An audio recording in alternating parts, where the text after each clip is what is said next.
Hello everyone, welcome to Edunation. ठीक है, तो आज हम लोग पढ़ने वाले हैं चैप्टर लाइट का लेक्चर नंबर 1। ये लाइट चैप्टर का फर्स्ट लेक्चर है। तो सबसे पहले बात करते हैं कि इस लेक्चर हम लोग क्या क्या पढ़ने वाले हैं। तो इस लेक्चर में जो हम लोग कवर करेंगे, सबसे पहले इंट्रोडक्शन ऑफ लाइट करेंगे। ठीक है, इंट्रोडक्शन होगा आपका।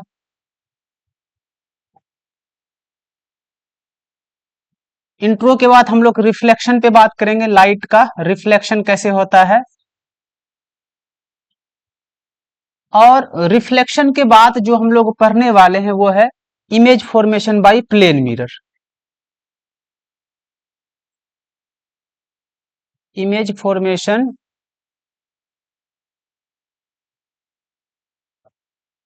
Bye plane mirror.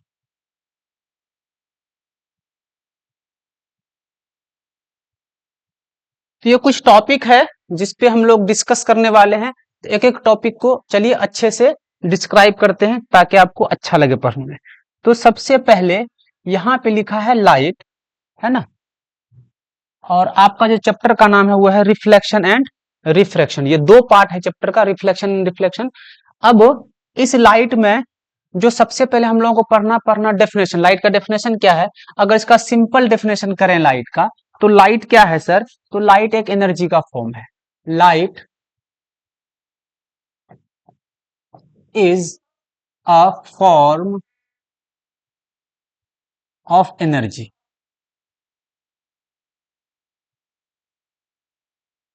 अब ये लाइट क्या करता है हमारी, ये कोई भी चीज को देखने में हमको हेल्प करता है, विच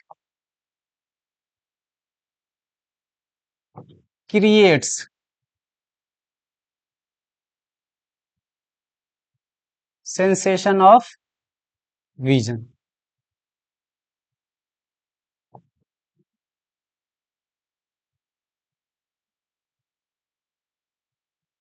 तो ये मोटा मोटी लाइट का एक इंट्रोडक्शन हुआ कि सर लाइट क्या है। तो सबसे आसान तरीके में अगर हम समझें लाइट के बारे में, तो लाइट एनर्जी का एक फॉर्म है जो हमारे ब्रेन पे या आई पे सेंसेशन ऑफ विजन क्रिएट करता है। किसी भी ऑब्जेक्ट को देखने में हेल्प करता है। अपने आसपास जितने भी ऑब्जेक्ट हैं, सारे ऑब्जेक्ट को जो हम लोग देख पाते हैं वो लाइट के हेल्प से ही देख पाते हैं। ठीक है, यहां तक कोई दिक्कत नहीं। अब देखिए लाइट के बारे में क्या लिखा है। तो ये जो लाइट है सर, लाइट क्या है। तो ये जो लाइट है यहाँ पे पहला पॉइंट है, light is a form of energy. ठीक है, that creates sensation of vision in our eyes. जो हमारी आंखों पे क्या करता है, जो देखने का जो हमको सेंस मिलता है वो कहां से मिलता है, तो लाइट के हेल्प से ही मिलता है। बिना लाइट के हेल्प से हम किसी भी चीज को देख नहीं सकते हैं, है ना। Light enable us to see things around us. यही लाइट है जो enable us to things around us, अपने आसपास के चीजों को हम देख पाते हैं ड्यू टू द लाइट। एक और है लाइट के बारे में खास बात, क्या खास बात है कि लाइट के स्पीड के बारे में बताया गया है। क्या बताया गया है, स्पीड के बारे में बताया गया सर। इसका स्पीड जो होता है 3 × 10⁸ मीटर पर सेकेंड होता है। इस स्पीड को हम लोग सी से रिप्रेजेंट करते हैं, इसको याद रखना। ठीक है, क्या लिखा है, light travels with a very high speed, है ना। कहां पे, तो वैक्यूम में। सबसे ज्यादा स्पीड लाइट का कहां पे होता है, तो बच्चा लोग याद रखना है, लाइट का जो सबसे ज्यादा स्पीड होता है वो वैक्यूम में होता है। कितना होता है वैक्यूम में, ये होता है वैक्यूम में, ये 3 × 10⁸ मीटर पर सेकेंड। और इसको रिप्रेजेंट करते हैं हम लोग सी से। यहां तक कोई दिक्कत नहीं। नेक्स्ट टॉपिक को देखते हैं क्या लिखा है। यहाँ पे लिखा है कि जहां से भी लाइट आए उसको सोर्स बोला जाता है, सोर्स ऑफ लाइट या ऑब्जेक्ट बोला जाता है। ठीक है, तो दो तरह के ऑब्जेक्ट आपको मिलेंगे। एक ऐसा ऑब्जेक्ट जिसके पास खुद का लाइट होता है, तो उस ऑब्जेक्ट को हम लोग बोल देंगे ल्यूमिनस ऑब्जेक्ट या ल्यूमिनस सोर्स ऑफ लाइट। ठीक है ना। यहाँ पे लिखा हुआ है those object which emit their own light, जो खुद का लाइट इमिट करे, जिसके पास खुद का लाइट होता है, ऐसे ऑब्जेक्ट को ल्यूमिनस ऑब्जेक्ट बोला जाता है। एग्जांपल सर, जितने भी स्टार्स हैं, स्टार्स के पास खुद का लाइट होता है। ठीक है, लाइटेड बल्ब, एक बल्ब जला हो उसके पास खुद का लाइट, लाइटेड बल्ब। ये कुछ एग्जाम्पल्स है ना। फिर क्या लिखा है, एक ऑब्जेक्ट है जिसके पास खुद का लाइट नहीं होता, जिसके पास खुद का लाइट नहीं हो, ऐसे ऑब्जेक्ट को क्या बोलेंगे, नॉन ल्यूमिनस बोला जाता है। Those object which do not emit their own light are called non as, यहाँ पे आपको नॉन ल्यूमिनस कर लेना, यहाँ पे ल्यूमिनस रह गया है, नॉन ल्यूमिनस ऑब्जेक्ट। ऐसे ऑब्जेक्ट को नॉन ल्यूमिनस ऑब्जेक्ट कहा जाता है जो खुद का लाइट इमिट नहीं करे। तो कौन कौन ऑब्जेक्ट है सर, तो एग्जाम्पल आपका, जैसे मान लेते हैं कोई स्टोन है या वॉल है, वॉल एक ऑब्जेक्ट, इसके पास खुद का लाइट नहीं। मान लेते हैं ट्री है, ट्री के पास खुद का लाइट नहीं, तो ये नॉन ल्यूमिनस ऑब्जेक्ट हो गया, है ना। जैसे मून, मून के बारे में देखते होंगे हम लोग, रात में तो मून से लाइट आने लगता, पता चलता हम लोग को, लेकिन मून खुद का लाइट नहीं है। मून जो चमक रहा है, शाइन कर रहा है, वो सन से जो लाइट मून पे पड़ रहा है उसी लाइट को वो रिफ्लेक्ट कर रहा है, इसलिए मून भी आपको नॉन ल्यूमिनस ऑब्जेक्ट में आएगा। यहां तक क्लियर है, ल्यूमिनस नॉन ल्यूमिनस क्लियर है, इज इट क्लियर।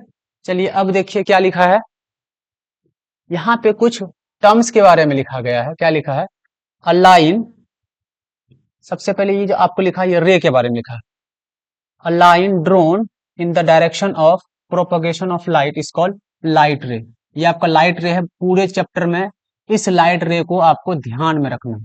लाइट रे का डेफिनेशन क्या है, तो जिस रास्ते से लाइट आए उसी रास्ते पे लाइट के डायरेक्शन को शो करने के लिए हम लोग एक रे का यूज करते हैं, दैट रे इज कॉल्ड लाइट रे। ठीक है, इसको कैसे रिप्रेजेंट करते हैं, तो इसको रिप्रेजेंट किया जाता है इस तरह से, ये आपका रे हो गया, ये आपका, भाई कौन सा कलर आ गया जी, कलर सिलेक्ट नहीं हुआ क्या, ये आपका रे है, ठीक है, लाइट रे, ठीक है, इसको याद रख लेना। लाइट जिस रास्ते, लाइट एनर्जी का जो प्रोपगेशन का डायरेक्शन होता है, उस डायरेक्शन को हम लोग रिप्रेजेंट करते हैं एक रे से, दैट इज कॉल्ड लाइट रे। तो ये आपका रे का डेफिनेशन है, ठीक है। दूसरा है बीम, ये जो डेफिनेशन यहाँ पे आपका बना, ये बीम का बना। बीम किसको बोलेंगे सर, जब बहुत सारा रे एक साथ आ जाए, बहुत सारा रे क्या करे, एक साथ आ जाए, ग्रुप ऑफ या बंडल ऑफ रेस, ये बंडल ऑफ रेस है, इसको बोला जाएगा बीम। सिंगल है तो रे, और एक है तो सिंगल है तो रे, अगर ग्रुप में है, बंडल में है, दैट इज कॉल्ड बीम, ठीक है। अब ये बीम आपके पास दो तरीके का हो सकता है। बीम कैसा हो सकता है, एक होता है पैरेलल बीम, देखिए ध्यान से, ये जो बीम है आपके पास दो तरीके हो सकता है, group of light ray parallel to each other, है ना, is known as parallel beam. अगर सारे बीम ऐसे हैं, एक दूसरे के पैरेलल, एक दूसरे क्या है, ये parallel,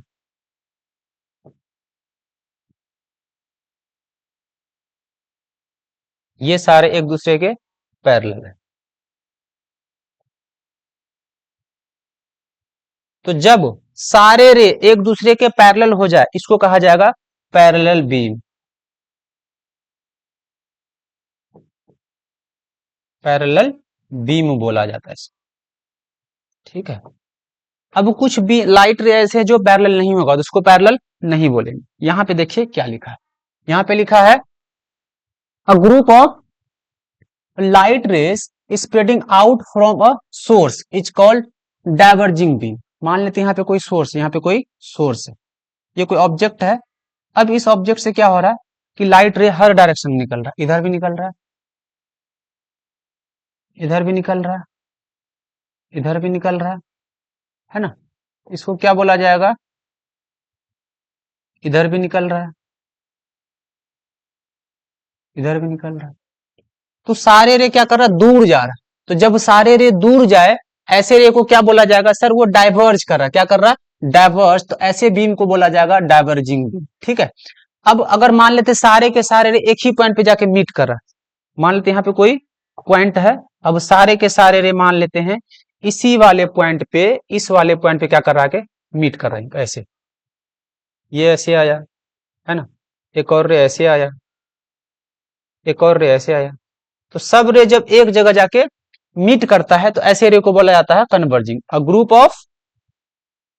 group of rays meeting at a point is called converging beam. तो इस तरह से आपको पैरेलल बीम समझ में आ गया। अगर सारे रे पैरेलल है तो पैरेलल बीम, अगर सारे एक जगह से दूर जा रहे हैं तो डाइवर्ज कर रहे हैं सर, डाइवर्जिंग बीम, अगर सारे एक पॉइंट पे आके मीट कर रहे हैं सर, कन्वर्जिंग बीम। तो बीम का कॉन्सेप्ट क्लियर हो चुका है। अब आगे देखिए यहाँ पे क्या है, रेक्टिलिनियर प्रोपगेशन ऑफ लाइट।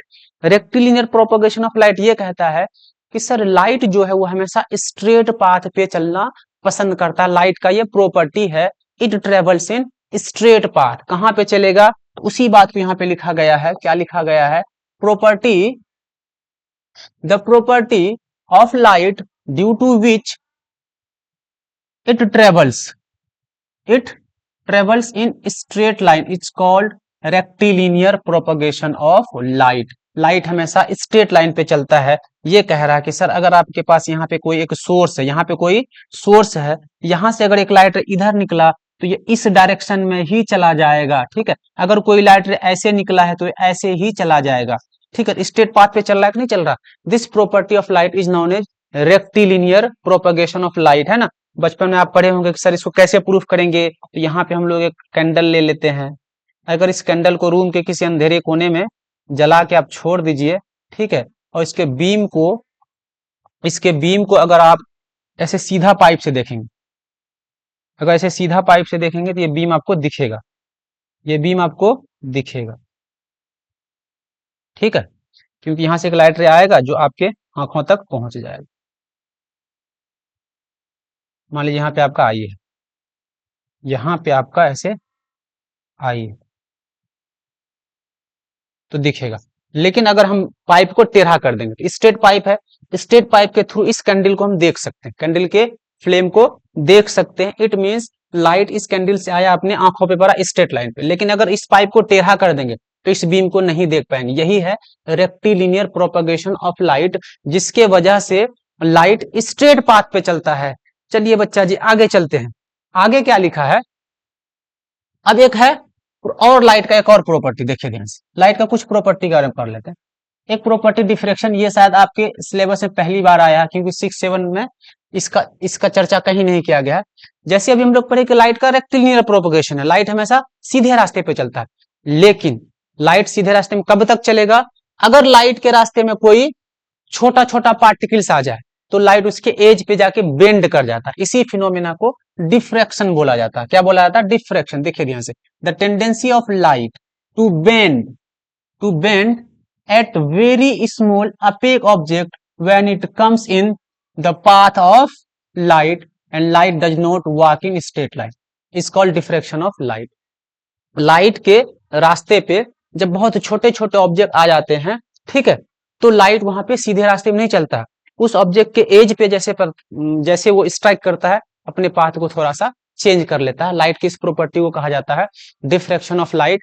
आप अपने घर में देखते होंगे जब कहीं छोटी स्मॉल होल से छोटा सा लाइट का बीम आता है तो उस रास्ते पे आपको बहुत सारे डस्ट पार्टिकल्स नजर आने लगता है। तो डस्ट पार्टिकल क्यों नजर आया, क्योंकि डस्ट पार्टिकल बहुत छोटे साइज का है।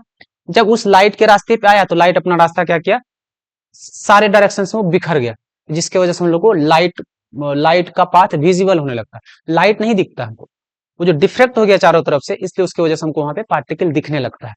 तो वो जो फिनोमिना हुआ, आपके घर में लाइट आ रहा है, वो पाथ आपको विजिबल है, किसके वजह से है, तो सर वो डिफ्लेक्शन की वजह से। तो ये भी एक लाइट का प्रॉपर्टी है। ये प्रॉपर्टी समझ में आ गया। क्या याद रखना है कि जब भी स्मॉल ऑब्जेक्ट और अपेक होना चाहिए लाइट के रास्ते पे आया, तो लाइट जब उस अपेक ऑब्जेक्ट पे स्ट्राइक करता है उसके एज पे जाके बेंडिंग हो जाता है, ठीक है। इस फिनोमिना को कहा गया है डिफ्रैक्शन ऑफ लाइट, है ना। एनसीईआरटी का नोट पॉइंट में ऐसे ये ज्यादा इंपॉर्टेंट नहीं एग्जाम के लिए, फिर भी आपके नॉलेज के लिए इसको याद रख लेना आपको। अब है नेचर ऑफ लाइट का बात करते हैं। सर नेचर कैसा है लाइट का, है ना। तो नेचर का मतलब है कि सर किससे, लाइट पार्टिकल से बना या वेव से बना, है ना। नेचर का मतलब ये समझना है कि किसकी बात कर रहे हैं सर हम, लाइट पार्टिकल से बना है या वेव से बना है। तो लाइट को लेके दो थ्योरी आया, है ना। लाइट को लेके क्या आया, दो थ्योरी आया। देयर आर, ये पहले की बात है, there are two theories about nature of light. पहला थ्योरी कहता है कि सर जो लाइट है ना, जो लाइट है वो वेव से बना, किससे बना है, तो यहाँ पे क्या लिखा, वेव थ्योरी ऑफ लाइट। एक और है sir particle theory of light, ठीक है। तो पुराने जमाने जब पहले साइंटिस्ट लोग बात करते थे तो अकॉर्डिंग टू, है ना, according to wave theory, light के बारे में बताया जा रहा है कि लाइट जो है सर वो वेव है। अकॉर्डिंग टू वेव थ्योरी अगर हम लाइट का डेफिनेशन देखें, अकॉर्डिंग टू वेव थ्योरी, देखिए light consist of electromagnetic wave. ठीक है, लाइट किससे बना, इलेक्ट्रोमैग्नेटिक वेव से बना है। और which do not require a material medium for their propagation. क्या कहा, according to wave theory, light के बारे में क्या बताया गया कि लाइट जो है सर वो इलेक्ट्रोमैग्नेटिक वेव से बना है और उसको चलने के लिए किसी भी मटेरियल मीडियम का जरूरत नहीं है ना। जैसे हम लोग लोहे को आग में डालते हैं तो लोहे के थ्रू हीट हमारे हाथ तक पहुंच जाता है, तो लोहा वहां पे जो ट्रेवल किया, तो सॉरी हीट जो ट्रेवल किया वहां पे लोहे के थ्रू ट्रेवल किया, तो लोहा वहां पे एक मीडियम हो गया। लेकिन लाइट के केस में ऐसा नहीं है। लाइट के बारे में क्या लिखा गया है सर, ये इलेक्ट्रोमैग्नेटिक वेव। कैसा वेव है, तो सर ये इलेक्ट्रोमैग्नेटिक वेव है ना, और इसको कोई भी मीडियम का जरूरत नहीं पड़ता है। ये लाइट के बारे में कहा गया वेव थ्योरी में। लेकिन कुछ लोग थे जो साइंटिस्ट को लाइट को क्या मान रहे थे, लाइट को पार्टिकल मान रहे थे, और वो ये कहा कि सर लाइट जो है वो पार्टिकल से मिलकर बना है।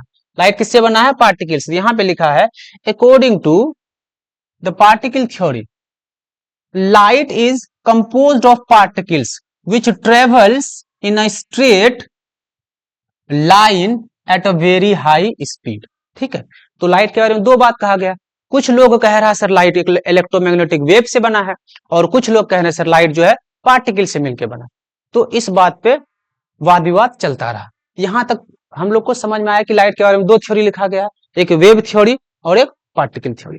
अब आगे क्या कंक्लूजन निकला उसके बारे में देखते हैं।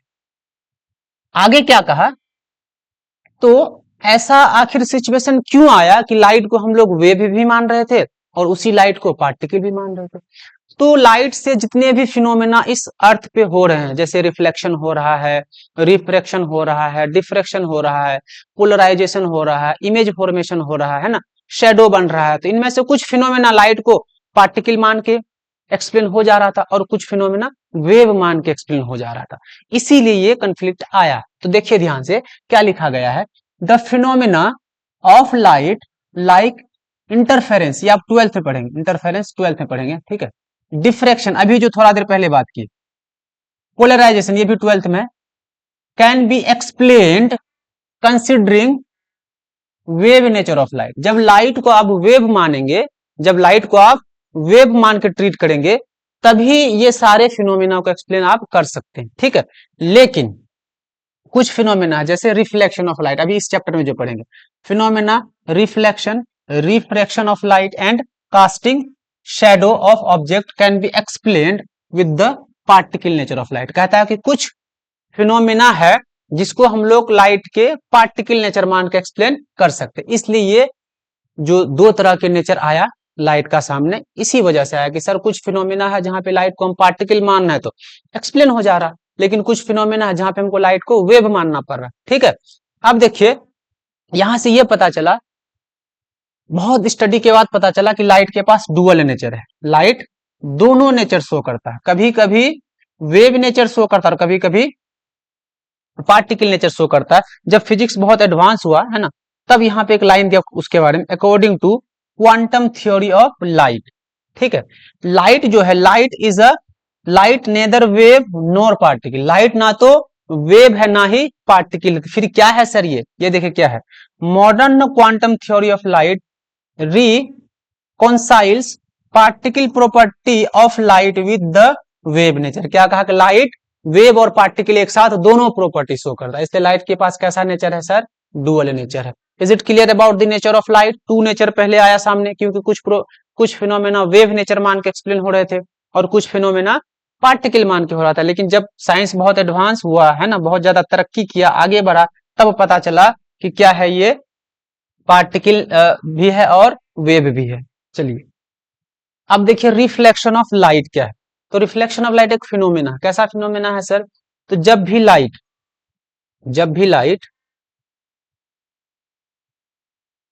ठीक है, ये मान लेते कोई सरफेस आपके पास,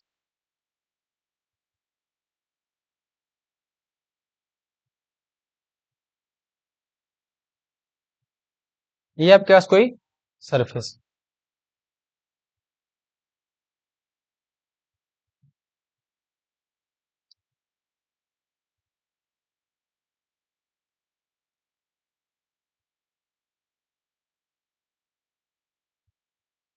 ये कोई सरफेस है।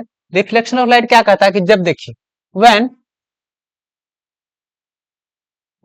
Light is incident on a surface separating two media, ठीक है, part of light bounces back to the first medium. कुछ लाइट का पार्ट जो है फर्स्ट मीडियम में चला जाता है। सपोज कीजिए कि ये ऊपर वाला मीडियम 1 है, ऊपर जहां पे लाइट ट्रेवल करे उसको मीडियम बोला जाता है। मान लीजिए लाइट यहां से आया तो मीडियम 1 हो जाएगा और ये वाला मीडियम 2 हो जाएगा। इस तरह से जहां पे लाइट ट्रेवल करता है उसको मीडियम बोला जाता है, ठीक है। अब ये वाला जो ये सरफेस दोनों मीडियम को सेपरेट कर रहा है, चलिए इसको रिफ्लेक्टिंग सरफेस बोल दी। क्या बोल दिए इसको? Reflecting surface. ये कह रहा है कि लाइट अगर यहां से आएगा फर्स्ट मीडियम से, अगर लाइट यहां जैसे आया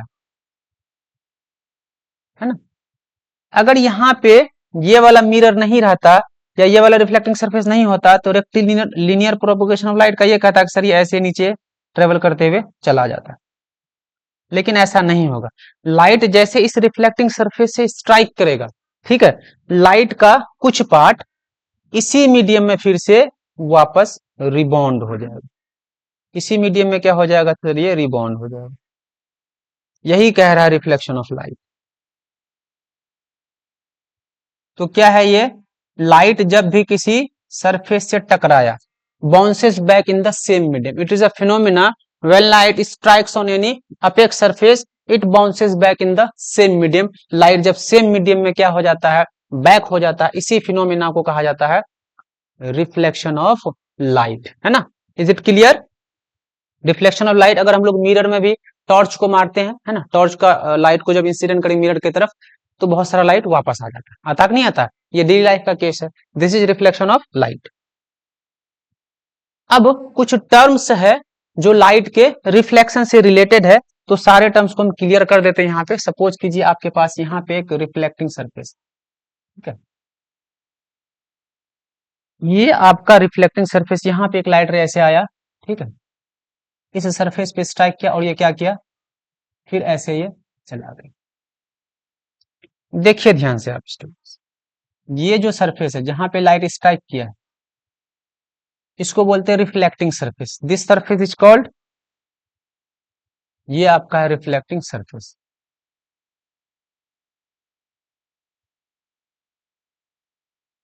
रिफ्लेक्टिंग सरफेस। अब जो रे रिफ्लेक्टिंग सरफेस पे आके गिरा है, कौन सा रे गिरा है सर? तो ये वाला रे रिफ्लेक्टिंग सरफेस पे आके स्ट्राइक किया। ये वाला रे जो है ए मान लेते, इस वाले पर जिस पॉइंट पे स्ट्राइक किया उसका नाम दे दिए ओ।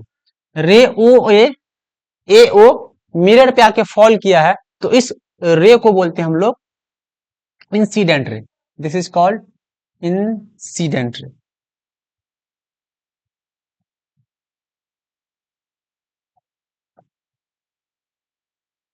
ठीक है। और जो रे रिफ्लेक्शन के बाद इमर्ज हुआ, रिफ्लेक्शन के बाद जो निकला है, इस रे को बोला जाता है रिफ्लेक्टेड रे।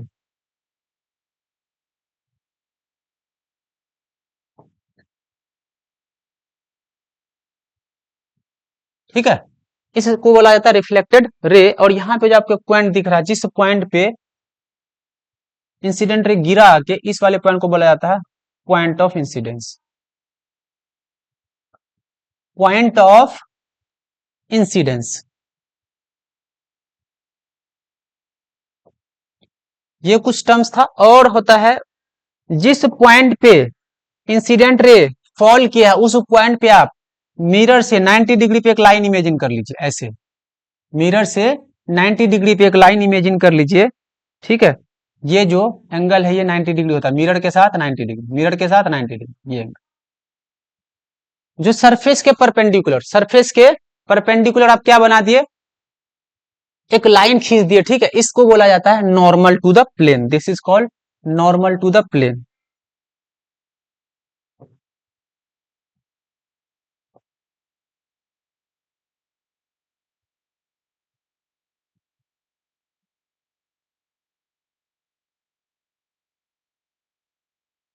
तो ये सारा टर्म है इंसिडेंट रे। अब देखिए और क्या होता है, यहां मान लेते फिर से बना लेते एक डायग्राम। एक रे यहां से ऐसे आया, फिर ये रे यहां से निकल गया, ठीक है। और अगर यहाँ पे हम लोग नॉर्मल डाल देते हैं, तो ये वाला जो रे आपके पास है ये आपका इंसिडेंट रे है और ये वाला रिफ्लेक्टेड रे है। अब देखें इंसिडेंट रे और नॉर्मल टू द प्लेन के बीच एक एंगल, ये वाला एंगल बना है यहां से यहां तक, ठीक है। ये ए है, ये वाला पॉइंट ओ है, ये वाला पॉइंट बी है। एक एंगल बना है इंसिडेंट रे और नॉर्मल के बीच में। इंसिडेंट रे और नॉर्मल के बीच में एक एंगल बना है, एक एंगल इधर भी बना है, रिफ्लेक्टेड रे और नॉर्मल के बीच में बना है। तो जो एंगल ऑफ इंसिडेंस और नॉर्मल के बीच बना है इसको बोलते हैं एंगल ऑफ इंसिडेंस। क्या बोलते हैं इसको? Angle of incidence, that is called I से हम लोग रिप्रेजेंट करते हैं। और एक बना है रिफ्लेक्टेड रे और नॉर्मल के बीच में जिसको हम लोग आर से रिप्रेजेंट करते हैं, this is angle of reflection, ठीक है। तो कुछ कितने टर्म्स हो गए, एक इंसिडेंट रे है ना, पॉइंट ऑफ इंसिडेंस है, रिफ्लेक्टिंग सरफेस है, नॉर्मल टू द प्लेन है, रिफ्लेक्टेड रे है, एंगल ऑफ इंसिडेंस है और एंगल ऑफ रिफ्लेक्शन है। सारे टर्म का डेफिनेशन क्या होगा? तो इंसिडेंट रे क्या है सर? इंसिडेंट रे क्या है? तो the ray of light that falls on the reflecting surface is called incident ray. Sir reflected ray क्या है? द रे that emerge out of the reflecting surface. जो रे रिफ्लेक्टिंग सरफेस से बाहर निकला उसको क्या बोलेंगे सर? उसको बोलेंगे reflected ray. Angle of incidence क्या है सर? तो एंगल ऑफ इंसिडेंस जो है क्या है वो? तो ये है एंगल ऑफ इंसिडेंस। किसको बोले angle of incidence? Angle of incidence angle form by incident ray and normal to the plane. क्या लिखेंगे? Angle form by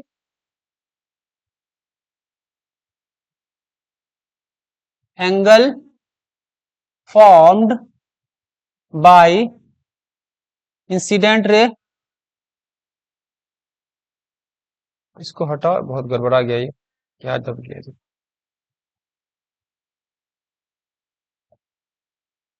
angle formed by incident ray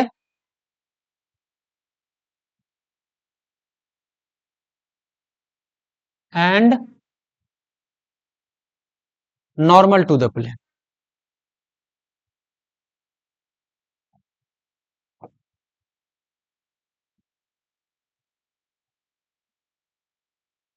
incident ray और नॉर्मल के बीच जो एंगल बना है उस एंगल को हम लोग बोलते हैं एंगल ऑफ इंसिडेंस, ठीक है, जिसको आई से रिप्रेजेंट करते हैं। एंगल ऑफ रिफ्लेक्शन क्या हो जाएगा? तो यहाँ पे क्या लिख देंगे? Angle formed by reflected ray and normal to the plane. तो क्लियर है, सारे टर्म्स क्लियर है। ये सारे टर्म को आपको अच्छे से याद रखना क्योंकि पूरे चैप्टर में ये सारे टर्म्स आपको मिलते रहेंगे, ठीक है।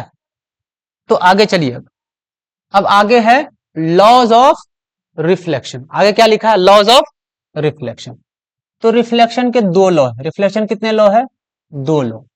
पहले लॉ को आपको बता देते हैं। पहला लॉ ये कहता है कि जो इंसिडेंट रे है, रिफ्लेक्टेड रे है और नॉर्मल टू द प्लेन है, वो सारे के सारे एक ही प्लेन पे होगा eight the point of incidence. देखिए ध्यान से, पहले आपको समझा, पहले आप स्टेटमेंट को पढ़ लीजिए फिर आप समझ जाएंगे।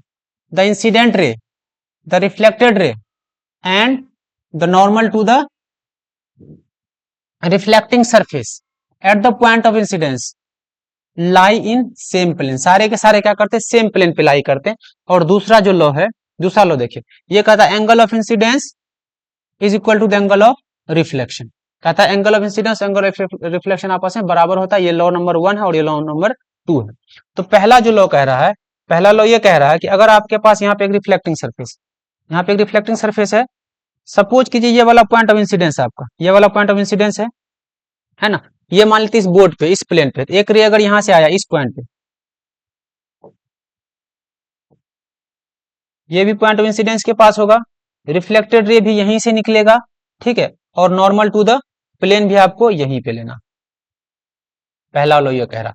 दूसरा लो ये कह रहा है कि सर आपका जो एंगल ऑफ आई है, आपका जो एंगल ऑफ आई है, ये और ये वाला एंगल आर है, दोनों एंगल आपस में क्या होता है? बराबर होता है। यानी कि angle of I is equal to angle of R, ये आपका बराबर होता है।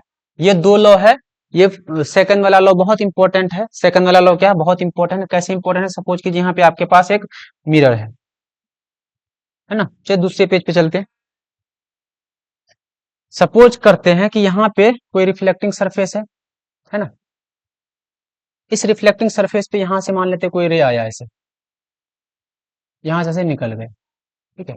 सपोज कीजिए आप, ये जो है ये आपका नॉर्मल टू द प्लेन, अगर ये वाला एंगल 40 डिग्री है, ये वाला एंगल कितना 40 डिग्री, तो लॉज ऑफ रिफ्लेक्शन ये कहता है कि सर जो सेकेंड एंगल आपका एंगल ऑफ रिफ्लेक्शन होगा वो भी कितना होगा, 40 डिग्री ही होगा।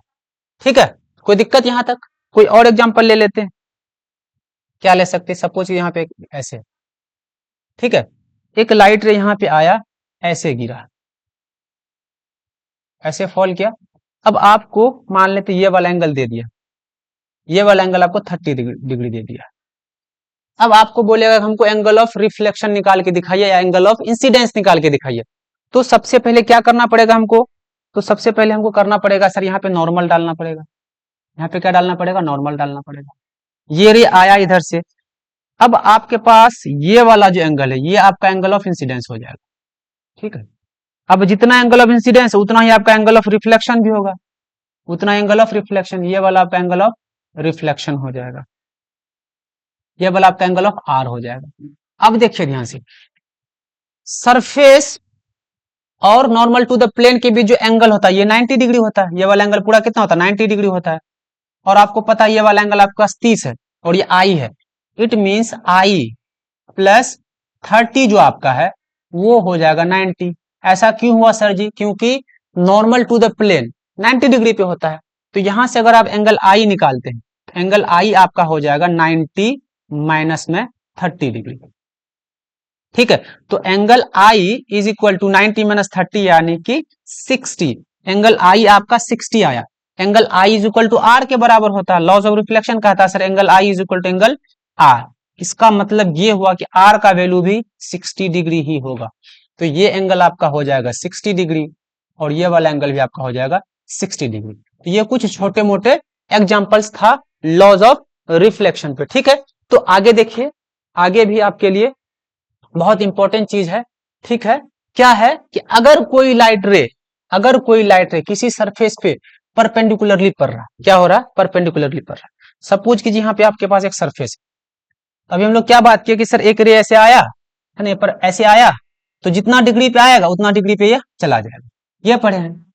लेकिन ये कह रहे हैं कि सर अगर कोई रे किसी रिफ्लेक्टिंग सरफेस पे परपेंडिकुलर गिर रहा है ना, इस पे 90 डिग्री पे गिर रहा है ऐसे, सर ये 90 डिग्री पे आया। अगर कोई रे अगर 90 डिग्री पे आ रहा है, ठीक है, तो जिस रास्ते से आएगा वो उसी रास्ते से वापस चला जाएगा। इसको याद रखना। कोई भी रे अगर किसी रिफ्लेक्टिंग सरफेस पे परपेंडिकुलरली फॉल कर रहा है तो जिस रास्ते से आएगा वो उसी रास्ते से चला जाएगा। ऐसा क्यों हुआ सर, क्योंकि देखिए आपका जो रे है, ये आपका जो रे गिरा है वो किस पे गिरा है, वो आपका sir normal to the plane, ये आपका नॉर्मल टू द प्लेन है। रे जो आया है, रे कहां से आया है, तो सर रे आपका नॉर्मल टू द प्लेन पे ही आया है। रे कहां पे आया है sir, normal to the plane पे ही तो आया है। इसका मतलब आपका एंगल आई कितना, जीरो है। एंगल आई आपका यहाँ पे जीरो हो गया। एंगल आई जो है आपका जीरो हुआ। जब एंगल आई जीरो हुआ तो एंगल आई आपको पता है ये एंगल आर के बराबर होता है। इसका मतलब एंगल आर को भी जीरो ही होना पड़ेगा। तो जीरो होने के लिए क्या करना पड़ेगा, रे को इसी रास्ते से निकल जाना पड़ेगा। ठीक है, तो जिस रास्ते से आया उसी रास्ते से चला गया। और इस केस में एंगल आई भी जीरो होता है और एंगल आर भी जीरो होता है। जब भी कोई रे किसी सरफेस पे परपेंडिकुलरली फॉल करेगा, in this case angle I is equal to 0 degree and angle R is equal to 0 degree. ये बहुत इंपॉर्टेंट पॉइंट है, इसको अच्छे से याद रख लेना। ठीक है, जब भी परपेंडिकुलर गिरेगा तो क्या करेगा, सेम रास्ते से वापस चला जाएगा। आगे इमेज क्या है, इमेज क्या है, तो इमेज देखिए क्या है। हम लोग जो मिरर के सामने खड़े होते हैं तो मिरर पे हम अपने आप को देखते कि नहीं देखते, तो मिरर पे जो अपने आप को देख रहे हैं दैट इज इमेज। तो इमेज को अगर आप पकड़ेंगे तो पकड़ा नहीं जाएगा, तो वो एक एल्यूजन है, वो रियल में नहीं, वो आप एल्यूजन है। तो कैसा एल्यूजन है, ऑप्टिकल एल्यूजन। तो लाइट से रिलेटेड चीज को ऑप्टिक्स बोला जाता है। तो देखिए यहाँ पे क्या है, ये image is an optical illusion, ठीक है, एल्यूजन है, ये धोखा है, of an object at a point where light ray coming from an object meet और appear to meet after reflection और रिफ्रैक्शन। रिफ्लेक्शन और रिफ्रैक्शन के बाद लाइट रे जहां पे मीट करता उसी वाले पॉइंट पे क्या बनता है, आपका इमेज बनता है। कैसे? तो अभी थोड़ी देर में बात करेंगे हम लोग कैसे होता है। आपको ये याद रखना है कि इमेज उसी पॉइंट पे बनेगा जहां पे ऑब्जेक्ट से आया हुआ रे रिफ्लेक्शन के बाद मीट करे, इसको याद रखना। तो दो तरीके से मीट कर सकता है, एक है क्या सर, मीट करेगा तो मतलब रियल मीटिंग होगा, यहाँ पे रियल मीटिंग, रियली मीट करेगा। एक क्या लिखा, आपको लगेगा कि मीट हो रहा है, एपियर्स टू मीट, तो ये वर्चुअल मीटिंग है, ठीक है। इस बेसिस पे हमको इमेज को जो बांटते हैं, दो टाइप में बांटते थे। अगर रेज रियल मीट होगा, इमेज जो हो जाएगा आपका रियल और वर्चुअल इमेज हो जाएगा, रियल और दूसरा हो जाएगा वर्चुअल इमेज, ठीक है। चलिए आगे देखिए। तो जो इमेज आपके पास एक रियल इमेज है और एक वर्चुअल इमेज है, पहले दोनों आपको हम बना के दिखा देते हैं। देखिए ध्यान से, रियल इमेज कैसे बनता है, तो हम लोग थोड़ी देर में पढ़ेंगे कि जो रियल इमेज बनता है वो कॉनकेव मिरर बनाता है, सब आपका क्लियर हो जाएगा। सपोज कीजिए यहाँ पे कॉनकेव मिरर, ठीक है, ये टॉपिक आने वाला है कुछ देर में, कुछ लेक्चर्स के बाद ये टॉपिक आने वाला है, तो वहां पे हम लोग अच्छे से बात करेंगे। सपोज कीजिए आपके पास ये मिरर है, ठीक है, और इस मिरर से हम लोग जब एक लाइन ऐसे ड्रॉ करते हैं, इसको प्रिंसिपल एक्सिस बुलाया जाता है। ये सारे चीज स्टोन आपका क्लियर किया जाएगा। देखिए ध्यान से, यहाँ पे अगर मान लीजिए हम कोई ऑब्जेक्ट ले लिए, यहाँ पे कोई ऑब्जेक्ट ले लिए, ये इस वाले पॉइंट को फोकस बोला जाता है। ये सब डिस्कस करेंगे, ठीक है, ये सब डिस्कस करेंगे, ज्यादा टेंशन नहीं लेना। अगर एक रे यहाँ से ऐसे आया तो मिरर से टकराया, मिरर के बाद रिफ्लेक्शन होगा, क्योंकि थोड़ी देर पढ़े हैं कि मिरर में जब भी लाइट रे टकराता है रिफ्लेक्शन होता है, तो ये वाला लाइट रिफ्लेक्ट होकर यहां से पास करता है, फोकस से पास करता है, ठीक है। एक और रे ले लीजिए आप, तो एक और रे मान लीजिए ऐसे लिए, एक और रे यहां से अगर फोकस से पास करा दिया ऐसे, तो रिफ्लेक्शन के बाद ये ऐसे पैरेलल हो जाएगा। तो जहां पे दोनों रे मीट करेगा, जहां पे दोनों रे मीट करेगा, देखिए ध्यान से आप, ये वाला आपका इंसिडेंट रे है। ये कौन सा रे है सर, ये इंसिडेंट रे है, और ये भी इंसिडेंट रे है। अब ये वाला रे रिफ्लेक्टेड रे है, तो इधर एरो लगा दिए, और ये वाला भी रिफ्लेक्टेड रे है। ऑब्जेक्ट से ये दोनों इंसिडेंट रे गया, रिफ्लेक्शन के बाद इस वाले पॉइंट पे मिला है, तो इस वाले पॉइंट पे रियल में आके मीट किया है। तो इस केस में जो इमेज बना, इस इमेज को बोलते हैं सर रियल इमेज। क्या बोलते हैं? रियल इमेज, ठीक है। लेकिन अगर हम यहाँ पे एक प्लेन मिरर ले लेते, कौन सा मिरर ले लेते? प्लेन मिरर ले लेते हैं। सपोज कीजिए आपके पास यहाँ पे एक प्लेन मिरर, ऐसे एक प्लेन मिरर है, ऐसे प्लेन मिरर। सपोज कीजिए यहाँ पे आप कोई एक ऑब्जेक्ट रख दिए, यहाँ पे कोई एक ऑब्जेक्ट रख दिए, या कोई पॉइंट ले लिए, यहाँ पे कोई पॉइंट ले लिए, ठीक है। अब अगर हम लोग क्या करते हैं, इस वाले से दो रे लेते हैं, मिरर बना, इमेज बनाने के लिए हमको एटलीस्ट टू रे चाहिए, एक रे ये वाला लिए और एक रे ये वाला लिए, दोनों रिफ्लेक्ट करेगा, क्या करेगा? रिफ्लेक्ट। देखो रिफ्लेक्शन जो होगा वो इस तरीके से होता है,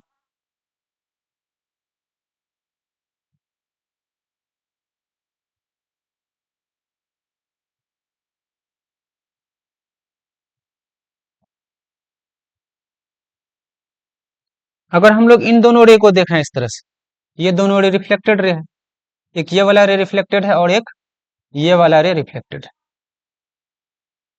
देखिए ध्यान से आप, एक इंसिडेंट रे आपका ये हुआ, ये आपका इंसिडेंट रे है, और ये भी आपका इंसिडेंट रे है, ठीक है। एक रिफ्लेक्टेड रे ये है और एक रिफ्लेक्टेड रे ये है। ये रिफ्लेक्टेड रे कभी इधर मीट नहीं करेगा, क्योंकि दोनों के बीच का जो गैप है वो बढ़ता जा रहा है। ये वाला रिफ्लेक्टेड रे आपस में रियली में मीट कभी नहीं करेगा। जब रियली में मीट नहीं करेगा तो हम क्या करेंगे, इसको पीछे प्रोड्यूस करेंगे। पीछे अगर ऐसे प्रोड्यूस करके देखें तो हमको लगेगा अरे इस वाले पॉइंट में जाके मिल रहा है, तो ये रियल में मीट नहीं किया, हम प्रोड्यूस करके मिला है, तो इसको बोलते हैं वर्चुअल मीटिंग। आपको ऐसा लग रहा है कि यहाँ पे मीट हो रहा है, तो जहां पे आपको लगे कि मीट होगा उस तरह से जो इमेज बनेगा उसको बोलते हैं virtual image, this is called virtual image. और यहाँ पे आपके पास रे अपने आप मिला था, प्रोड्यूस आपको नहीं करना पड़ा, रिफ्लेक्टेड सच में मिला है, तो यहाँ पे जो बना आपके पास रियल इमेज बना, ठीक है। कौन सा इमेज है? ये रियल इमेज है। तो रियल इमेज में रियल इंटरसेक्शन होता है रिफ्लेक्टेड रे का और इसमें रियल इंटरसेक्शन नहीं होता, इसमें आपको लगेगा कि रे अगर पीछे जाता तो मिल जाता। अब देखिए दोनों इमेज के बारे में पढ़े। It is a kind of image which is formed by the actual intersection. क्या लिखा है? Actual intersection. लाइट रे एक्चुअली इंटरसेक्ट किया है ना। आफ्टर रिफ्लेक्शन और रिफ्रैक्शन के बाद अगर एक्चुअल इंटरसेक्शन होगा तो आपके पास जो बनेगा वो बनेगा रियल इमेज। और वर्चुअल के बारे में क्या लिखा है? It is a kind of image which formed by the virtual intersection of light रे। लाइट रे का वर्चुअल इंटरसेक्शन हुआ। ये दो बात क्लियर है, दोनों पॉइंट क्लियर है। अगला पॉइंट देखिए, it can be obtain on screen. इसको हम लोग यहाँ पे अगर आप स्क्रीन रख देंगे, यहाँ पे कोई स्क्रीन ला के रख देंगे तो आपको यहाँ पे दिखेगा, लेकिन मिरर के पीछे आपको स्क्रीन रख देंगे तो ये वाला इमेज आपको नहीं दिखेगा। ठीक है। एक और लिखा है, ये कैसा इमेज होता है sir? It is inverted. Inverted means उल्टा। देखिए यहाँ पे हम एरो को सीधा रखे थे, इसका मुंडी ऊपर रखे थे, मुंडी इसका नीचे हो गया, तो जब भी मुंडी नीचे हो जाए उसको बोलते हैं इन्वर्टेड इमेज। ठीक है। लेकिन अगर हम लोग मिरर के सामने सीधा खड़ा होते हैं तो वहां पे सीधा दिखता है, तो जहां पे सीधा चीज सीधा दिखे उसको बोलते हैं इरेक्ट। क्या बोलते हैं? इरेक्ट। तो ये इरेक्ट भी हो सकता है, इन्वर्टेड भी हो सकता है, जनरली हम लोग इरेक्ट देखते हैं। ये दो पॉइंट क्लियर है। तो ये हुआ आपका इमेज के बारे में, रियल इमेज और वर्चुअल इमेज। यहां तक क्लियर है? यहां तक क्लियर है, आगे बढ़े। आगे लिखा है formation of image by plane mirror. Plane mirror कैसे इमेज बनाता है? तो अभी थोड़ा देर पहले बताया आपके पास, मान लीजिए यहाँ पे एक प्लेन मिरर है। कैसे बनाना इमेज सर? यहाँ पे अगर आपके पास प्लेन मिरर है, यहाँ पे आप एक सरफेस इमेजिन कर लीजिए, सरफेस है। ठीक है।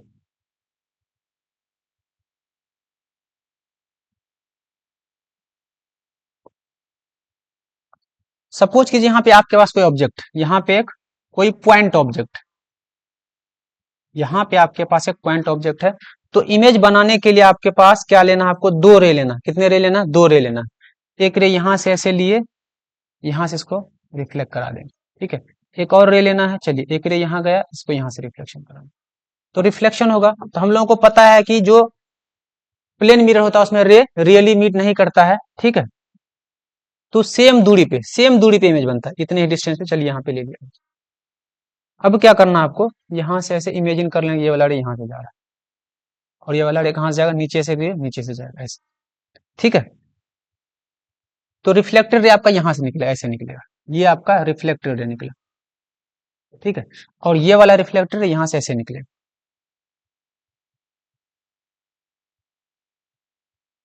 ये निकला रिफ्लेक्टेड। अगर हम लोग इन दोनों रिफ्लेक्टेड रे को देखें, ये भी रिफ्लेक्टेड रे है आपका और ये भी आपका रिफ्लेक्टेड रे है। यहाँ ऑब्जेक्ट से जो गया है मिरर पे, दैट इज इंसिडेंट। ये दोनों इंसिडेंट रे, इसको चलिए आई आर बोल दिए। ये आई आर है, ये कौन सा? रिफ्लेक्टेड है, तो ये आर आर है। अब इमेज कहां पे बनता है? तो इमेज सर जी उस पॉइंट पे बनता है जहां पे रिफ्लेक्टेड रे मीट करता है। ठीक है, जहां पे रिफ्लेक्टेड रे मीट करता है। लेकिन अगर हम इधर देखें तो ये दोनों रे जा रहा, दोनों के बीच का गैप बढ़ता जा रहा, दोनों के बीच का गैप बढ़ता जा रहा है, आपस में इधर कभी नहीं मिलेगा। तो हमको क्या करना पड़ेगा? सोचना पड़ेगा कि सर अगर इस रे को हम पीछे प्रोड्यूस कर दें, इस तरह से यहाँ से रिफ्लेक्ट कराता है, रिफ्लेक्टेड रे को प्रोड्यूस कीजिए सर जी, तो आपको लगेगा कि ये इस पॉइंट पे आके मिल रहा है। इस तरह से बना। तो कैसा इमेज बना सर? देखिए रियल में तो मीट नहीं किया, इमेज जो बना सर वो कहां बना? सबसे पहले बना सर बिहाइंड द मिरर बना। बिहाइंड द मिरर, मिरर के पीछे बनता है। ये आपका हो गया पोजीशन, बिहाइंड द मिरर। ये बोलेंगे आपका पोजीशन। अगर पूछेगा पोजीशन क्या इमेज का? सर बिहाइंड द मिरर, ये पोजीशन हो। ठीक है। अगर ये वाला डिस्टेंस यहां मान लीजिए, ये आपका मिरर है, ये आपका मिरर है, ये आपका ऑब्जेक्ट है, ये आपका ऑब्जेक्ट है, ये आपका इमेज है। अगर मिरर और ऑब्जेक्ट के बीच का डिस्टेंस, सपोज कीजिए ये डिस्टेंस मान लेते हैं ए है या 10 सेंटीमीटर है, ये डिस्टेंस अगर 10 सेंटीमीटर है, तो इमेज और मिरर के बीच का भी जो डिस्टेंस होगा वो कितना होगा सर? 10 सेंटीमीटर ही होगा। अगर 20 है तो 20 होगा, यानी कि सेम डिस्टेंस से बनता है। क्या बनता है? सेम डिस्टेंस से बनता है। ठीक है। कैसा बना सर? तो देखिए अगर हम लोग कैंडल को इधर सीधा रखेंगे ऐसे, तो इमेज जो बनेगा मिरर के पीछे सेम डिस्टेंस पे वो सीधा ही बनेगा, जिसको बोला जाता है इरेक्ट। तो वर्चुअल बनेगा और इरेक्ट बनेगा। तो कुछ पॉइंट्स हैं, कैरेक्टरिस्टिक्स है image form by plane mirror का, उसको देख लीजिए आप क्या क्या कैरेक्टरिस्टिक है, और सारे कैरेक्टरिस्टिक को आप अच्छे से समझिए। पहला कैरेक्टरिस्टिक है कि sir the image is virtual and erect. Image कैसा बना था? वर्चुअल और इरेक्ट बना था, मतलब रियल में नहीं बना था। रे जो है रियली मीट नहीं किया था, और सीधा ऑब्जेक्ट का सीधा बना था। It is of same size that of object. जितना बड़ा आपका ऑब्जेक्ट होगा उतने ही बड़ा आपका इमेज बनेगा, ठीक है। तो सेम साइज का हो गया। तीसरा है the distance between the object and mirror is same as the that between the object mirror. ये कह रहा है कि यहाँ पे आपका मान लेते मिरर है, ठीक है, यहाँ पे आपके पास ऑब्जेक्ट है, ये वाला डिस्टेंस मान लीजिएगा 10 सेंटीमीटर है, इधर इमेज जो आपका बनेगा वो भी कितने सेंटीमीटर बनेगा सर, 10 सेंटीमीटर पे ही बनेगा। यहां तक समझ गए। मिरर से ऑब्जेक्ट का जितना डिस्टेंस होगा उतना डिस्टेंस मिरर का इमेज से होता है। ये ऑब्जेक्ट और ये इमेज सेम डिस्टेंस होता है। फिर क्या लिखा है, इट इज लेटरली इन्वर्टेड। ये क्या है, लेटरली इन्वर्टेड है, यानी कि अगर आप मिरर के सामने, प्लेन मिरर के सामने राइट हैंड ऐसे रेज करेंगे तो आपको लेफ्ट हैंड दिखाई देगा। जैसे कि अगर हम एम्बुलेंस के सामने आप देखते होंगे, एम्बुलेंस के सामने ऐसे लिखा रहता है, ये एम रहता है, एम बू, इस तरह से लिखा,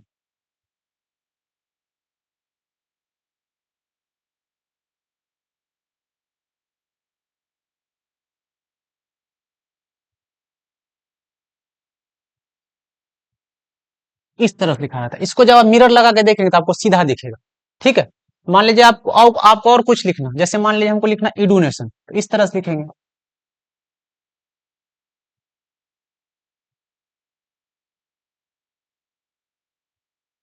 जब इसको आप मिरर लगा के देखेंगे तो आपको ये सीधा दिखेगा, लेफ्ट का राइट दिखता है, राइट का लेफ्ट दिखता है।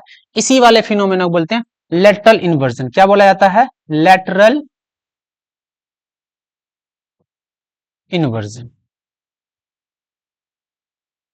लेटरल इन्वर्जन में क्या होता है सर, ये एक फिनोमिना है जहां पे प्लेन मिरर जो इमेज बनाता है उसमें आपको लेफ्ट राइट दिखेगा और राइट आपको लेफ्ट दिखेगा। क्या लिखें इसको, left appears right, left appears right and right appears left.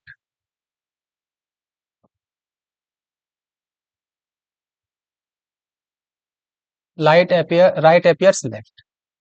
जब भी प्लेन मिरर के सामने आप अपना दायां हाथ उठाएंगे तो आपको लगेगा मिरर में कि आप अपना बायां हाथ उठाएं, तो लेफ्ट राइट दिखता है और राइट लेफ्ट दिखता है। या अगर एम्बुलेंस इसको आप देखेंगे तो आपको सीधा दिखेगा, इसलिए एम्बुलेंस के आगे जो एम्बुलेंस लिखा रहता है वो लेटरली इन्वर्टेड लिखा रहता है। आगे अगर आगे कोई गाड़ी वाला है तो अपने मिरर पे जब दिखेगा तो वो सीधा दिखेगा, तो आसानी से वो पढ़ लेगा, और एम्बुलेंस एक इमरजेंसी गाड़ी है तो उसको आसानी से रास्ता दे देगा वो, ठीक है। तो ये था आपका लाइट का कुछ बेसिक इंट्रोडक्शन, और रिफ्लेक्शन वाला पार्ट हम लोग कर लिए, प्लेन मिरर कर लिए। तो इस लेक्चर में स्टूडेंट यहीं तक पढ़ना है। लेक्चर को अब अच्छे से देखिए, इसको अच्छे से समझिए और अच्छे से आप पढ़ते रहिए, बोर्ड्स का तैयारी करते रहिए, क्योंकि हर एक टॉपिक से क्वेश्चन आ सकता है। आपको इस तरह से पढ़ना है कि सारे क्वेश्चन बोर्ड के अच्छे से बन जाए। तब तक पढ़ते रहिए student. Thank you very much. चलिए।